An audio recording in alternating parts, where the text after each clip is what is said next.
Good morning students. आज का हमारा टॉपिक है हाइस्टेसिस का और मोस्ट इम्पोर्टेंट ये टॉपिक है। सबसे पहले हम बात करते हैं जिस तरह से आपने टॉपिक पढ़ा था कलर कोडिंग के बारे में, यानी किसी को एक एरोनेस लैंग्वेज में लिखना ताकि हर कोई उस लैंग्वेज को ना समझ सके, यानी किसी अदर कोड में कोई लैंग्वेज को लिखना, यानी मार्केटिंग प्राइस के लिए या मार्केटिंग सेफ्टी पर्पज़ के लिए आप उसको यूज़ कर रहे थे। इसी तरह से हाइस्टेसिस का कंसेप्ट भी है। ये सारा थ्योरेटिकल है तो इसीलिए मैं नोट्स के हेल्प से आपको करवाऊंगा, लेकिन समझा दूंगा मैं अलग से आपको कि हाइस्टेसिस यानी प्रॉपर सिलेक्शन ऑफ मटेरियल के आप इसको यूज़ कर सकते हो। प्रॉपर सिलेक्शन ऑफ मटेरियल्स यानी किसके लिए कौन सा मटेरियल सूटेबल है। जैसे फॉर एग्जांपल जैसे इलेक्ट्रोमैग्नेट के लिए कौन सा है, परमानेंट मैग्नेट के लिए कौन सा है, या फिर आपने पढ़ा था जनरेटर मोटर में हम सॉफ्ट आयरन कोर क्यों यूज़ करते हैं, या प्रेमसी गैल्वेनोमीटर में सॉफ्ट आयरन क्यों यूज़ करते हैं। तो वो जो रीजन था वो यहीं से निकल के आता आपका। तो प्रॉपर सिलेक्शन ऑफ मटेरियल के लिए हम हाइस्टेसिस को यूज़ करते हैं कि कौन सा मटेरियल किस ऑब्जेक्ट के लिए सही रहेगा।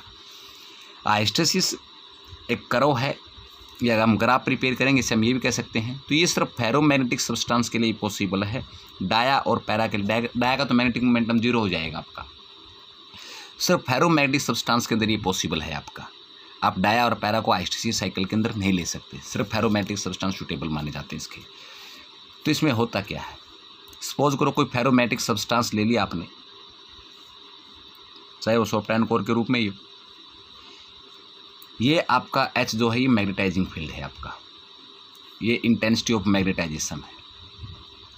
तो जो जो हम मैग्नेटिक फील्ड को इंक्रीज करेंगे, इस डायरेक्शन में मैं चल रहा हूँ, ओ से सेंटर से उठाऊँ, जो जो मैग्नेटिक फील्ड को इंक्रीज करेंगे, तो इससे पहले जैसे हम कुछ फेरोमैग्नेटिक सब्सटेंस के बारे में थोड़ा सा देखेंगे। सपोज करो ये कोई एक डोमेन है, हर पार्टिकुलर रीजन के अंदर एक डोमेन पाया जाता है।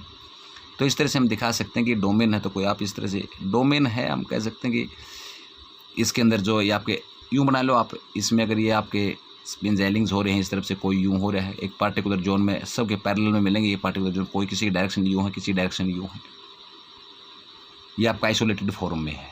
लेकिन जो ही हमने इसको मैग्नेटिक फील्ड अप्लाई किया, सपोज करो आपने इसको मैग्नेटिक फील्ड दे दिया, बी दे दिया, तो ये जो हैं आपके एलिंग्स होना स्टार्ट हो जाएंगे along the direction of magnetic field. जो जो आपने बी की प्रेजेंस दी तो काफ़ी कुछ तो आपके इस फॉर्म में आपके आ जाएंगे, लेकिन सारे के सारे इस फॉर्म में नहीं आएंगे। सपोज करो कुछ रहते हैं आपके, या तो कुछ यूँ थे आपके पैरेलल में मिलेंगे एक फिक्स पार्टिकुलर में, तो कुछ आपके यूँ हैं।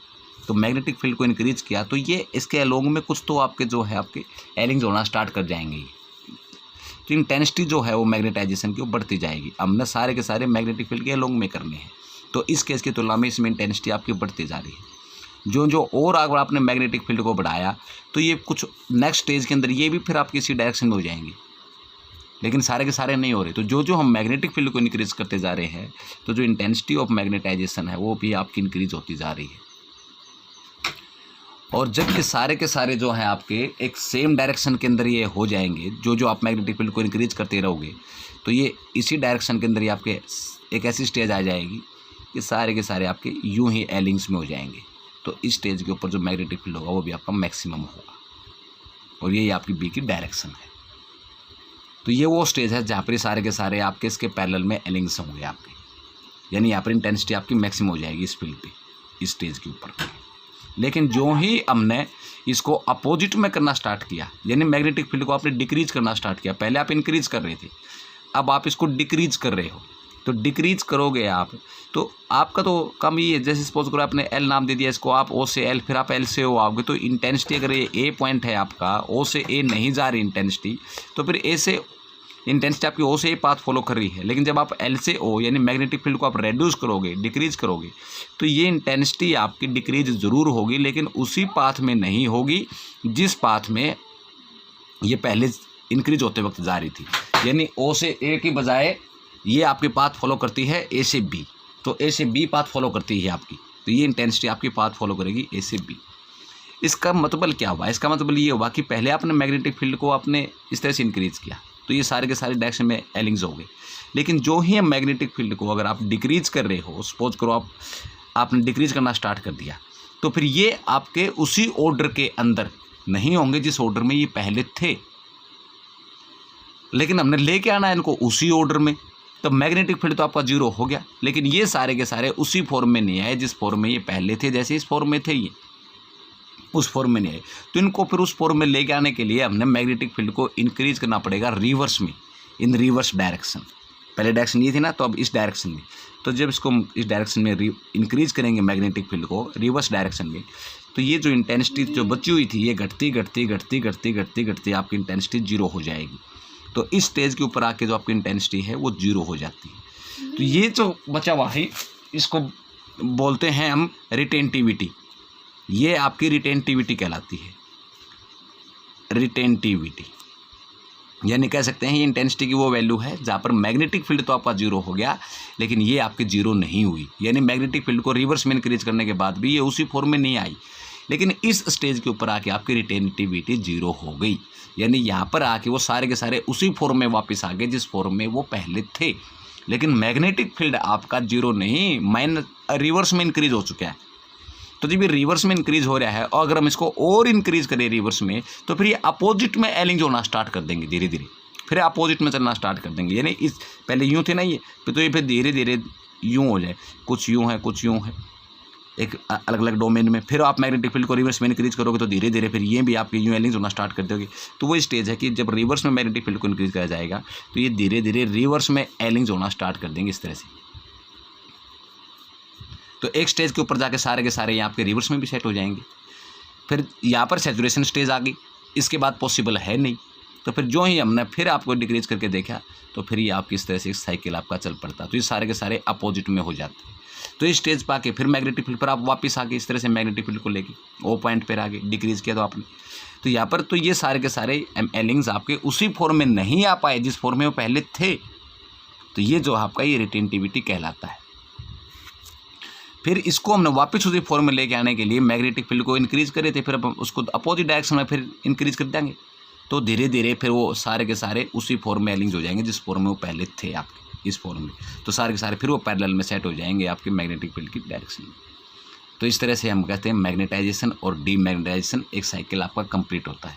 तो ये जो आपका हम कह सकते हैं जो वर्टिकल है आपका, ये जो गैप बचा हुआ है यहाँ से, तो इसको बोलते हैं रिटेंटिविटी। यानी ये वो फॉर्म है जहाँ पर मैग्नेटिक फील्ड तो आपका जीरो हो गया, लेकिन ये उसी फॉर्म में नहीं आए जिस फॉर्म में पहले थे। इनको वापस उसी फॉर्म में आने के लिए आपने रिवर्स में मैग्नेटिक फील्ड को बढ़ाना पड़ा। तो ये फिर इस स्टेज पे जाके उसी फॉर्म में आ गए जिस फॉर्म में पहले थे। तो यहाँ से यहाँ तक का ये जो गैप आपका ओरिजिनल, इसको बोलते हैं करेक्टिविटी। तो ये आपकी करेक्टिविटी कहलाती है और ये आपकी रिटेंटिविटी कहलाती है। तो ये रिवर्स में वैल्यू है मैग्नेटाइजेशन की, इंटेंसिटी ऑफ मैग्नेटाइजेशन की, जहाँ पर मैग्नेटिक फील्ड आपका जीरो हो गया। और ये वैल्यू ऑफ मैग्नेटिक फील्ड है वेयर मैग्नेटिक फील्ड जीरो हुआ लेकिन इंटेंसिटी उसकी जीरो नहीं हुई। तो इनको रिटेंटिविटी और करेक्टिविटी बोलते हैं। तो ये था आपका हाइस्टेसिस का कंसेप्ट कि जब भी किसी फेरोमैग्नेटिक सब्सटेंस को मैग्नेटाइज और डीमैग्नेटाइज करते हैं तो जो उसकी इंटेंसिटी होती है वो हमेशा लैग करती है, लैग या लैगिंग जिसको बोलते हैं। इंटेंसिटी हमेशा लैग करेगी। क्यों करेगी? यानी इंटेंसिटी कहते हैं स्टिपर, लैगिंग का मतलब होता है स्टिपर। स्टिपर मीन्स धीमा, तो धीमे रेट पे चलती है। यानी मैग्नेटिक फील्ड तो हमने वापस जीरो कर दिया, लेकिन ये अभी वापस जीरो नहीं हुए हैं, उसी फॉर्म में नहीं आए हैं। और जिस तरीके से ये पैरेलल में सेट हो रहे थे उसी वे से ये आपके अपोजिट में सेट नहीं हो पा रहे, तभी तो अलग से पाथ कवर किया है इसने, नहीं तो फिर ये ए से ओ ही आ जाती। तो एक साइकिल बन जाता है ये ABCDE। तो ये पूरा लूप बन जाता है आपका ABCDE, ये जिसको बोलते हो आप हाइस्टेसिस लूप। ये क्या रिप्रेजेंट करता है? ये सारा का सारा कर्व जो इसको आप दूसरी भाषा में IH कर्व भी बोल देते हैं। ये IH जो कर्व है ये क्या रिप्रेजेंट करता है? Loss of energy, loss of energy per unit volume, loss of energy per unit volume. तो ये आपका जो ग्राफ है ये रिप्रेजेंट कर रहा है। ग्राफ की इंपॉर्टेंस ये आई आपकी। तो अब यहाँ से आता है जैसे सॉफ्ट आयरन कोर अगर आप लेते हो, सॉफ्ट आयरन कोर, तो सॉफ्ट आयरन कोर के लिए जो हाइस्टेसिस लूप आपकी बनेगी वो नैरो भी होगी एंड लार्ज भी होगी, नैरो एंड लार्ज।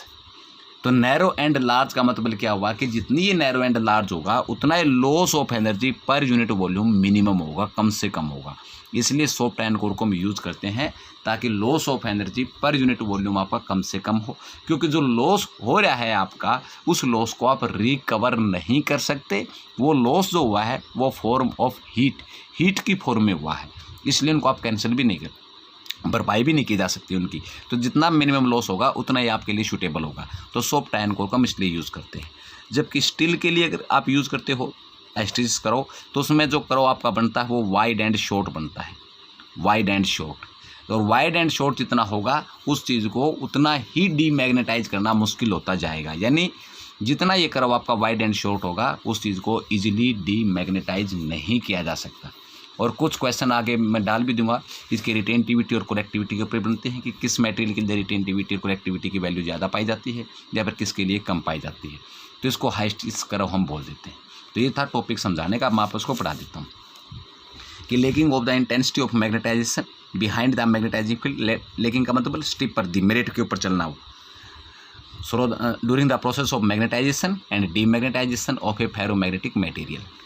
तो consider a piece of magnetic material. कोई पीस ऑफ मैग्नेटिक मटेरियल ले लेते हैं जिसको हम वेरिएबल मैग्नेटिक फील्ड में रख देते हैं। वेरिएबल का मतलब जो चेंज हो रहा हो। तो वैन अप्लाइड फील्ड चेंज हो रहा हो varies from 0 to O to G। जब O से G पर जब आपका चेंज हो रहा हो यानी इंक्रीज होते जा रहा हो आपको, तो उस स्टेज के ऊपर मैग्नेटिक इंटेंसिटी जो है आपकी वो पाथ फॉलो करती है O से A।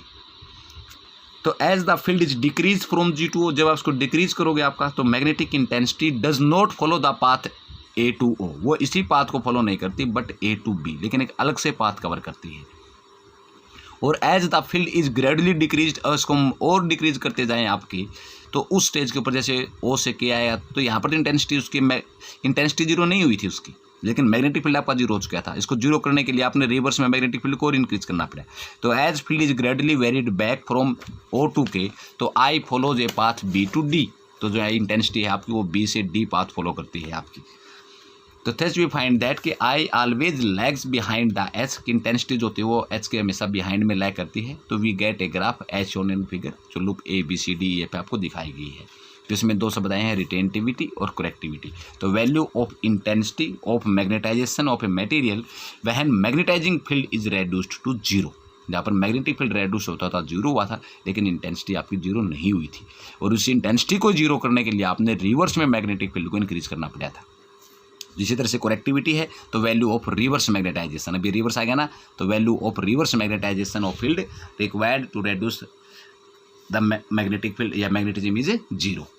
तो loss of energy due to hysteresis आपने बताया था कि जो एक साइकिल के अंदर है, तो वह magnetic material is taken through a cycle of magnetisation, तो some energy is spend in this process और this energy cannot be recovered. उसको आप रिकवर भी नहीं कर सकते, वो फॉर्म ऑफ हीट में आपकी खत्म हो जाती है। तो ये दिखा रहा है आपको loss of energy per unit volume के ऊपर। तो यहाँ से कई क्वेश्चन उठ के आ जाते हैं, जहाँ में जैसे हिस्टेरिसिस लूप आपकी सॉफ्ट आयरन कोर के लिए, तो ये पता जाता है कि हिस्टेरिसिस लूप आप क्यों यूज़ करते, सॉफ्ट आयरन कोर क्यों यूज़ करते हो। तो हम ये बता रहे हैं कि hysteresis loop for soft iron narrow and large होगी, वेयर फॉर स्टील के लिए वो होगी वाइड एंड शॉर्ट होगी आपकी। इसीलिए आप सॉफ्ट आयरन कोर को यूज़ करते हैं ट्रांसफार्मर और जनरेटर में या फिर MC गैल्वेनोमीटर में, और स्टील को आप यूज़ करते हो परमानेंट मैग्नेट में। तो steel is use to permanent magnet, why यहीं से प्रश्न आता उठ के। तो because of high value of coercivity and इसकी रिटेंटिविटी की जो वैल्यू होती है बहुत ज़्यादा पाई जाती है, इसलिए हम इसको यूज़ करते हैं। तो ये कुछ छोटे छोटे क्वेश्चन थे और ये आप देख भी सकते हो।